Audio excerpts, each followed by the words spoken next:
최근 무겁고 저린 다리 통증 때문에 병원을 찾았다는 김지연 씨.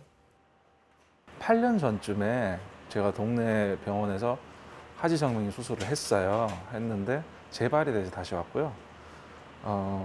다리가 무겁고 통증이 있고 발바닥에 또 통증이 있어가지고 찾아왔습니다. 과거 하지정맥류로 수술한 적이 있는 환자. 재발이 의심되는 상황인데요. 정맥의 역류를 막아주는 판막에 이상이 생기면 열감부터 시작해서 발바닥의 통증 등 다양한 증상이 생길 수 있습니다. 네, 하지정맥류에는 여러 가지 증상이 있습니다. 다리가 무겁거나 땡땡하거나 붓거나 그런 증상이 있을 수 있고요. 또 다리가 아프거나 저리기도 하고요. 또 쥐가 난 증상도 있습니다. 또 가렵거나 벌레가 기어다니는 느낌도 있고요. 또 다리가 저절로 움직이는 증상도 하지정맥류 증상 중에 하나입니다. 하지정맥류 가족력이 있거나 조금만 움직여도 다리에 피곤함을 느끼는 경우, 또 짜릿한 통증과 수면 중 다리 경련이 나는 경우에는 하지정맥류를 의심해 봐야 하는데요. 특히 종아리, 허벅지 부위에 푸르고 붉은 혈관이 육안으로 보이거나 혈관이 올라와 있고 만져진다면 전문의를 찾아 정확한 검사와 진료를 받아보는 게 좋습니다.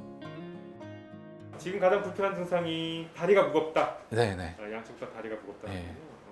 혹시 운동 뭐 좋아하세요? 저는 수영하고 골프하고 수영, 골프. 그다음에 피트니스를 하고 있는데 요즘은 러닝도 잘 못하겠더라고요. 다리가 무거워서. 평소 운동을 즐기는 지연 씨. 운동 중 단순 근육통으로 여기기엔 지속적으로 느껴지는 피로감과 통증이 있었는데요. 최근 부쩍 심해진 증상 때문에 운동 등 일상에 불편을 겪어야 했습니다. 잘 올려보세요. 사탕부터 허벅지까지, 그다음에 이제 종아리까지. 환자의 하지정맥류 재발 여부 등 진단을 위해서 신체 검사를 하는데요. 환자가 서 있는 상태에서 정맥류의 여부와 튀어나온 정도를 눈으로 보고 손으로 만져서 꼼꼼히 확인하게 됩니다. 이전에 정맥류를 수술하시고 증상적인 측면에서 약간 재발을 의심하는 소견이에요. 많이 튀어나와 있으면 확실히 재발이긴 하지만 지금으로서는 증상도 있고 하기 때문에 이런 경우는 충분히 정맥류를 의심하고 정맥류 검사를 해봐야 되는 단계입니다. 자, 이제 초음파 검사할 건데요. 정맥류 검사는 양쪽 앞뒤로 합니다. 정확한 하지정맥류 진단을 위해서는 환자가 검진대에 선 상태로 하지정맥류 원인인 정맥혈관의 상태를 초음파로 확인하는데요. 피부 겉으로 튀어나온 혈관이 아닌 피부 아래, 눈에 보이지 않는 혈관을 실시간 초음파 화면을 통해 관찰하게 됩니다. 이때 혈관의 크기와 혈류 방향, 역류 정도와 위치 등을 확인해 하지정맥류를 진단하게 됩니다. 네, 하지정맥류 진단에는 여러 가지 검사 방법이 있습니다. 하지만 가장 중요한 것은 정맥의 상태나 역류 여부를 알기 위해서 혈관 초음파 검사를 시행하는 겁니다. 검사상 정맥의 역류가 발견된다면 하지정맥류로 진단이 가능합니다. 네, 김지연님 초음파 본 거예요.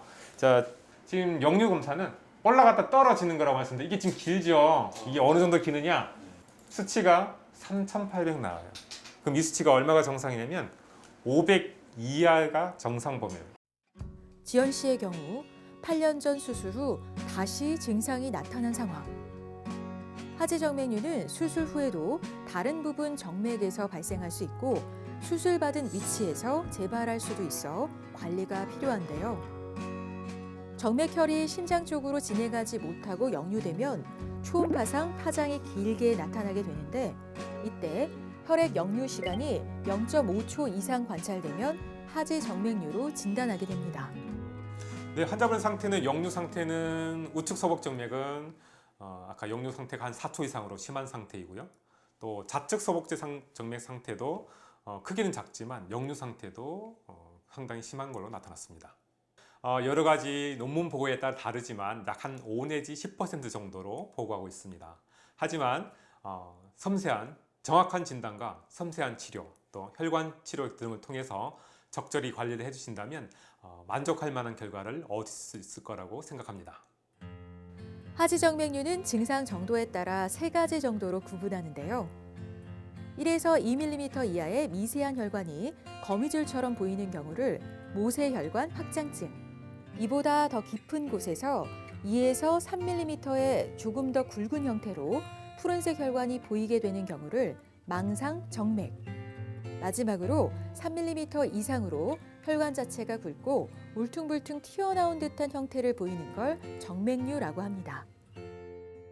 초음파 검사상에서 역류가 약하고 또 증상이 약할 경우에는 보존적 치료 방법이라고 하는 약이나 압박 스타킹 착용이 있을 수 있습니다. 하지만 약이나 압박 스타킹은 증상 완화에 도움은 되지만 병을 치료하지는 않습니다. 즉 일시적이고 또 병은 계속 진행하게 됩니다.